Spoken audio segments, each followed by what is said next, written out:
There is a real island buried deep in the canals south of Mexico City, where hundreds of rotting dolls hang from every tree, every fence, every wall. The locals say they move at night. I used to think that was just a tourist story. I don't think that anymore. My name is Corvin DeLacy. I do freelance investigative work, not the glamorous kind, just small corruption stuff, paper trails, that sort of thing.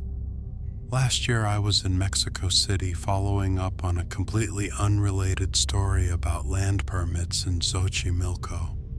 It had nothing to do with the island, nothing at all. But my contact down there, a woman named Bretlin, mentioned it casually over coffee. She said the island was closed to the public now, had been since early 2025. Official reason was environmental preservation. She said it with this tiny little smile that I couldn't read. I asked around. Most boat guys at the Embarcadero wouldn't take me out there directly. One older man named Solvin just shook his head without saying anything. Another guy quoted me triple the normal price and then pretended he hadn't. I eventually found a younger guy named Fercho who agreed to take me for cash, no receipt. The canal ride out was about 2 hours. At first it was actually kinda nice. Floating gardens on both sides, birds, quiet water. Fercho didn't talk much. I remember he kept his radio playing low the whole time, like he needed the noise. I didn't think about that until later. When the island came into view, I just stopped talking mid-sentence. The dolls were everywhere, hanging from tree branches by their necks, nailed to wooden posts, stuffed into wire fencing, strung up between poles like some kind of sick laundry line. Most of them were rotting, faces melted by years of rain and sun. Some were missing eyes, not both eyes, just one, which was somehow worse. They all faced outward, toward the water, toward us. Fercho anchored the boat and stayed in it. He didn't say I couldn't go on the island. He just didn't move. I went alone. The first thing I noticed was the smell, damp wood and something else I couldn't name. My shoes sank slightly into the soft ground with each step. The island wasn't big, but it felt like it took forever to cross. Dolls on every tree, hundreds of them. Plastic baby dolls, rag dolls, porcelain faces cracked down the middle. One had fresh flowers tucked around it. Someone had been here recently. That's when I noticed the depressions in the ground.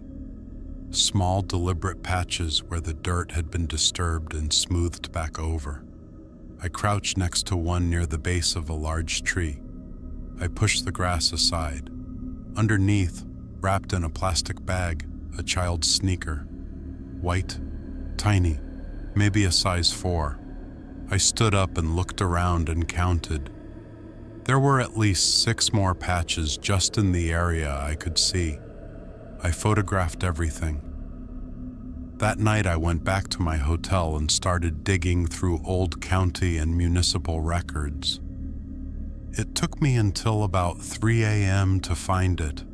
A series of missing persons reports from the Xochimilco borough, mostly filed between 2015 and 2022, mostly involving women and children from the poorer canal-side communities.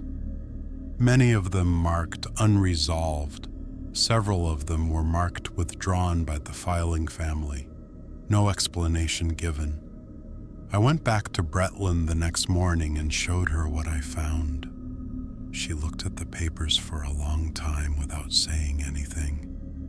Then she said very quietly, "The island became a way to put things somewhere they wouldn't be found. The dolls are just the cover. Nobody looks too hard at a tourist attraction." I asked her what she meant exactly. She said she'd said too much. 2 days later, I got a message from a local contact saying that Fercho had received a visit from someone connected to a canal management office, warning him about taking unauthorized passengers to restricted sites. He stopped answering my messages after that. I filed what I had with a journalist contact back in the States. She got as far as making 2 phone calls before someone called her editor. The story didn't run. I still have the photos, the sneaker, the GPS coordinates of every depression I marked on that island. Here's the thing about Don Julián, the old man who spent 50 years hanging dolls out there to honor a drowned girl. Everyone calls him eccentric, obsessed. They tell it like a ghost story, like a quirky local legend. But nobody asks why, after he died, the island kept getting new dolls. Dolls nobody ever claimed, from children nobody ever officially reported. The island is closed to visitors now. Think about why.